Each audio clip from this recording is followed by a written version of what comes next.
இல்ல சார். அவர் பொருளாதார ரீதியாக மிக பிரம்மாண்டமாக வளர்ந்திருக்காங்கன்னு பல நபர்கள் இப்ப அரசியலுக்குள்ள குற்றச்சாட்டு வச்சிருக்காங்க. அந்த பணத்த லண்டன்ல அதுக்காக முதலீடு செய்ய போனார்ன்லாம் குற்றச்சாட்டு கவனிச்சிருக்கீங்களா?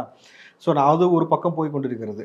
அண்ணாமலையை பொறுத்தவரைக்கும் பார்த்தீங்கன்னாக்கா, இவர் வந்து தமிழ்நாட்டில இருக்கக்கூடிய அரசியலை, இங்க இருக்கக்கூடிய பிரச்சனையை மடைமாற்றுவதற்கு அண்ணாமலை தேவை என்றது திமுகவுடைய விண்ணப்பம். ஆனால் அதிமுகவுடைய விண்ணப்பம் அண்ணாமலை இருந்தாக்கா குறுக்க குறுக்க உள்ள வந்து தேவையில்லாத விமர்சனம் வைப்பாரு.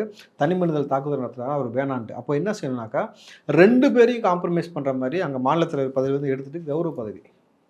இவர்களை பொம்பலாட்டம் மாரி ஆட்டி வைக்க அதிமுக காம்ப்ரமைஸ்டு.